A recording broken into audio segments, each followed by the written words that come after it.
দুঃখের যে আজকে আমাদেরকে মেজর ডালিমের ইন্টারভিউ নিয়ে কথা বলতে হচ্ছে, যিনি একজন স্বঘোষিত হত্যাকারী, যিনি জাতির জনক বঙ্গবন্ধু শেখ মুজিবুর রহমান সহ তার পরিবারের অনেক সদস্যকে একসাথে হত্যা করেছেন। আমার কাছে যেটা মনে হয়েছে যে তিনি যেগুলো বলার চেষ্টা করেছেন এগুলো ভয়ঙ্কর, দেশের জন্য অত্যন্ত ভয়ঙ্কর। মেজর ডালিম বক্তব্য দিতে আসতে পারবেন কি পারবেন না, সেটি একটি বিবেচনা। কিন্তু আমার কাছে মনে হয় যে সেই বিবেচনাটি আসলে দর্শকদের বিবেচনা করা উচিত, যে আসলে আমরা তার বক্তব্য দেখবো কি দেখবো না। কিন্তু তিনি বললেই আসলে এটিকে কানেক্ট করে তিনি ওই হত্যার পরিকল্পনাতে ছিলেন, এটি আমাদের মনে করার কোনো কারণ নেই। মেজর ডালিম যা বলেছেন পুরো ইন্টারভিউতে 2 ঘন্টা 3 মিনিটের একটি ইন্টারভিউ, সেখানে অনেক কথাই আছে। প্রশ্ন করতে গেলে আসলে অনেক প্রশ্ন করতে হবে। আমি সংক্ষেপে আসলে জানতে চাবো যে আপনি কি বলবেন পুরো জিনিসটা দেখে, তার কথা শুনে আপনার কি মনে হয়েছে, আপনার পর্যবেক্ষণ কি, আপনার বিশ্লেষণ কি? দুঃখের যে আজকে আমাদেরকে মেজর ডালিমের ইন্টারভিউ নিয়ে কথা বলতে হচ্ছে, যিনি একজন স্বঘোষিত হত্যাকারী, যিনি জাতির জনক বঙ্গবন্ধু শেখ মুজিবুর রহমান সহ তার পরিবারের অনেক সদস্যকে একসাথে হত্যা করেছেন। এবং এই সেই হত্যাকাণ্ড এবং উনি সগৌরবে সেটা ঘোষণা করেছেন এবং এরপর থেকে উনি পালিয়ে বেড়াচ্ছেন এবং তিনি হত্যা মামলার আসামি এবং তার বিরুদ্ধে হত্যা মামলার রায় হয়েছে। এবং এটা ভালো হলো যে তাকে খুঁজে পাওয়া গেল, যদিও জনগণ অনেকেই সন্দেহ প্রকাশ করছেন যে এটা আসল জালিম নাকি নকল জালিম। সো যদি এটা সত্যিকারের আসল জালিম হয় সেই ক্ষেত্রে এটা ভালো হলো যে তাকে ট্রেস করা গেল, তাকে ভবিষ্যতে বিচারের মুখোমুখি করা যাবে। এটা হলো একটা দিক।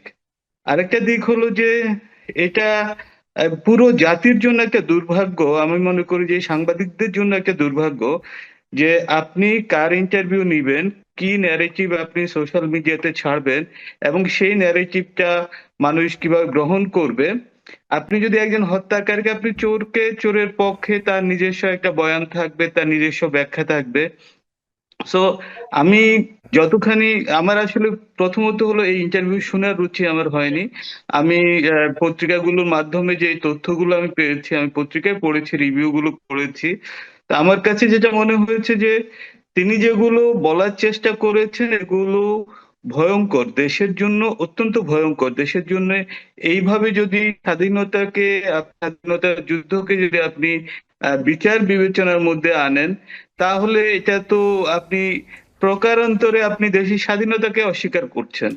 সো এই নতজানু এই হিপোক্রেটিক চরিত্রের লোকজনকে ইন্টারভিউ করা এবং সেই ইন্টারভিউতে উনি ওনার বয়স 75 দাবি করেছেন। সে 75 বছর বয়স হলে তো সেটা তার মুক্তিযুদ্ধে অংশগ্রহণ এবং তার বয়সের মাপকাঠিতে মিলে না। তো স্বাভাবিকভাবে অনেকগুলো বিষয় এসেছে, এর মধ্যে একটা গুরুত্বপূর্ণ বিষয় এসেছে। উনি বলেছেন যে জিয়াউর রহমান কোরআন শরীফ হাতে শপথ করেছেন তাদের সাথে। তার মানে উনি এটা ঘোষণা দিচ্ছেন যে জিয়াউর রহমান নিজেও এই বঙ্গবন্ধু পরিবার, বঙ্গবন্ধু সহ তার পরিবারের সদস্যদের হত্যাকারী হিসেবে স্বীকৃতি কি উনি দিচ্ছেন।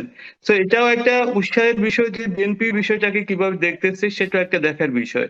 আরেকটা বিষয় হলো তরুণরা যদি যে কোনো বিষয় হোক, যে কোনো বিষয় আপনার একজনের বক্তব্য শুনে আসলে কখনো কোনো সিদ্ধান্তে আসা যায় না। বাংলাদেশের মুক্তিযুদ্ধ নিয়ে হাজার হাজার ভলিউম আছে, হাজার হাজার ব্যাখ্যা, হাজার হাজার পৃষ্ঠার ইতিহাস আছে। প্রত্যেকটা ঘটনা নিয়ে পুঙ্খানুপুঙ্খানু বিশ্লেষণ করা আছে। তো সেই সব বিশ্লেষণের আলোকে আমি এই তার এই ইন্টারভিউ সম্পূর্ণরূপে রূপে প্রত্যাখ্যান করি এবং আমি মনে করি যে তাকে বিচারের মুখোমুখি করা এই জাতির একটা নৈতিক দায়িত্ব। হাউএভার এইটা যে যাকেই খুন করা হোক না কেন, যাকে হত্যা করা হোক না কেন, সেইখানে এই হত্যা করলে হত্যার বিচার রাজনৈতিক, রাজনৈতিক হোক অরাজনৈতিক হোক, যে কোনো বিচার আদালতের মাধ্যমে হবে, এটাই প্রত্যাশা, এটাই সিভিলাইজেশনের শিক্ষা। এখন আপনি হত্যাকারীকে হিরো হিসেবে প্রমোট করবেন, তার মানে সেখানে আপনার নিশ্চয়ই কোনো একটা রাজনৈতিক উদ্দেশ্য আছেন। যিনি ইন্টারভিউ নিয়েছেন তাকে নিয়েও জনমনে সন্দেহ আছেন যে উনি কোনো না কোনো উদ্দেশ্য নিয়ে এই কাজগুলো করছেন। আমার কাছে মনে হয় যে এটা জনগণ প্রত্যাখ্যান করবে এবং তাকে অবশ্যই একদিন বিচারের মুখোমুখি হতে হবে। ধন্যবাদ। জি, তানভীর হোসেন, আপনাকে ধন্যবাদ। আমি একটু ফয়সাল মাহমুদ শান্ত আপনার কাছে আসতে চাই। একই বিষয়ে আপনি নিশ্চয়ই দেখেছেন কিছু অংশ, অথবা এই সংক্রান্ত প্রতিবেদনগুলো নিশ্চয়ই আপনি দেখেছেন। আপনি কি বলবেন আসলে এই পুরো বিষয়টি নিয়ে? আচ্ছা, প্রথম কথা হচ্ছে আমাদের 71 একটি আমাদের স্বাধীনতা আমরা পেয়েছি। সেই স্বাধীনতার বিষয়ে আমাদের এটা ঐতিহ্য, এবং 24 আমাদের সেই ধারাবাহিকতা। এবং 71 থেকে আমাদের শুরু করলে হবে না, তার পূর্বে 47 আমাদের একটা ব্রিটিশদের কাছ থেকে মুক্তির একটা জায়গা। তো প্রত্যেকটা স্বাধীনতা এই ভূখণ্ডের মানুষ যখনই অন্যায় নিপীড়ন হয়েছে তখনই সেই ভূখণ্ডের জন্য এবং হচ্ছে সেই অন্যায় নিপীড়নের বিরুদ্ধে মানুষ সংগ্রাম করেছে। তো 71-এ যেই মহান মুক্তিযোদ্ধারা আমাদের দেশের জন্য লড়াই করেছে, সেই মুক্তিযোদ্ধাকে আসলে ছোট করে দেখার সুযোগ নেই। কিন্তু মেজর ডালিম বক্তব্য দিতে আসতে পারবেন কি পারবেন না, সেটি একটি বিবেচনা। কিন্তু আমার কাছে মনে হয় যে সেই বিবেচনাটি আসলে দর্শকদের বিবেচনা করা উচিত, যে আসলে আমরা তার বক্তব্য দেখবো কি দেখবো না। আর সেটি আমি রেস্ট্রিক্ট করার থেকে সেটি আমি বেশি গুরুত্ব দিই। আমার কথাটা আসলে তিনি বক্তব্য দিয়েছেন সেই জায়গায় না, আমার কথা হচ্ছে তিনি কি বলেছেন সেই জায়গাটিতে। তো কয়েকটি গুরুত্বপূর্ণ জায়গা, মেজর ডালিম নিজে একজন ফ্রন্টলাইনার মুক্তিযোদ্ধা, এটা আমাদেরকে স্বীকার করতে হবে। এবং তিনি মুক্তিযুদ্ধের নেতৃত্ব দিয়েছেন, পাকিস্তান আর্মিতে চাকরি করা অবস্থায় তিনি এখানে এসেছেন। তিনি যে কথাগুলো বলেছেন, সেই কথাগুলোর জায়গা থেকে একটা হচ্ছে যে মুক্তিযুদ্ধ চলাকালীন সময় যে ভারতের সাথে আমাদের যে চুক্তিনামা, সেই চুক্তিনামাতে যে আসলে বাংলাদেশকে ভারতের অধীন করার যে একটা চেষ্টা, কিংবা আমি যদি সরাসরি অধীন না বলে নিয়ন্ত্রণ করার যে একটা চেষ্টা বলি, সেটিকে আমার কাছে মনে হয় যে ইতিহাসে আমাদের পুনর্বিবেচনা করার একটা জায়গা তৈরি হয়েছে। আমরা মেজর ডালিমকে, তরুণ প্রজন্মকে আমরা বলতে চাই, কিংবা আসলে দর্শকদেরকে বলতে চাই যে মেজর ডালিমের কথাকে বেদবাক্য মনে করার কোনো কারণ নাই। সেটিকে নিয়ে প্রশ্ন তুলতে হবে, সেটির বিচার বিশ্লেষণ করতে হবে। কিন্তু তিনি একজন মুক্তিযোদ্ধা হিসেবে ইতিহাসের যে জায়গাগুলো তিনি ইঙ্গিত দিয়েছেন, সেই জায়গাগুলো আমাদেরকে দেখতে হবে, যে আসলে ভারত আমাদেরকে গত 53 বছরে কিভাবে শোষণ করার চেষ্টা করেছে, এবং কিভাবে এখনো ফয়সাল এই মাহমুদ প্রতিটা শান্ত, আওয়ামী আমি একটি সরকার। প্রশ্ন আপনার কাছে রাখতে চাই এর মধ্যে। মেজর ডালিম হ্যাঁ, এত বছর নিশ্চয়ই। পরে, তিনি তো দীর্ঘদিন ধরে কোথায় ছিলেন জানা নেই, এবং নানান বিষয় এত বছর পরে উনি এই কথাগুলো, উনি তো সোশ্যাল প্ল্যাটফর্ম তো আজকে আসেনি, অনেক আগে এসেছে। এবং বিশেষ কোনো জায়গায় যে তাকে এটা বলতে হবে এমন কোনো বিষয় নেই, তিনি নিজেও বলতে পারতেন, অথবা অন্য কোথাও বলতে পারতেন, বাংলাদেশের অথবা পৃথিবীর অন্যান্য গণমাধ্যমের সাথেও কথাগুলো বলতে পারতেন। কিন্তু তিনি তো বলেননি, কারণ কি আপনার মনে হয় ফয়সাল মাহমুদ শান্ত? আমার কাছে মনে হচ্ছে যে যেই বিষয়টা আসলে তিনি বলেননি, সেটা তো আসলে তার একদম ব্যক্তিগত জায়গা। তিনি কেন এত বছর আসলে লুকিয়েছিলেন, এবং কেন আসলে তিনি এত বছর আমাদের কাছে বলেননি, এটি যে তার একবার ব্যক্তিগত জায়গা।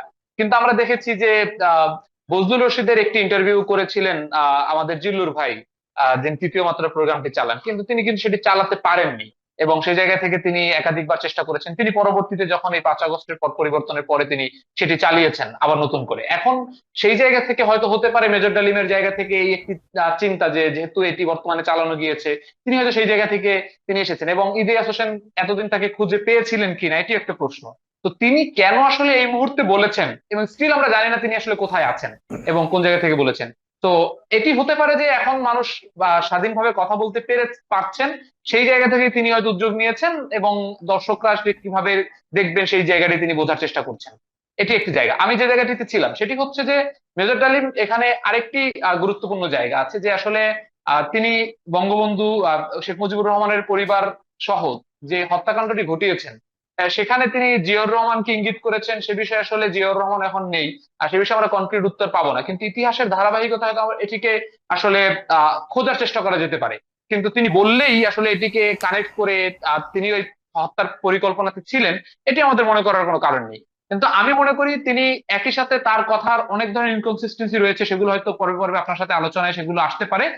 আর তার কথাগুলোতে অনেকগুলো ইঙ্গিত রয়েছে, যে আসলে 71 পূর্ববর্তী শেখ মুজিব এবং 71 পরবর্তী শেখ মুজিবের যে চরিত্র, সেই চরিত্রের যে দ্বিমুখিতা এবং সেই চরিত্রের যে পরিবর্তন, সেটি কিন্তু আমরা মেজর ডালিমের কথায় আমরা প্রথম শুনছি না। সেটি কিন্তু ইতিহাসের মধ্যে দিয়ে আমরা রক্ষী বাহিনীর কথা জানি, আমরা সিরাজ শিকদারের হত্যাকাণ্ডের কথা জানি, জাসদের সাথে আওয়ামী লীগের যে চরিত্র দ্বিপাক্ষিক অবস্থা সেটিও আমরা জানি।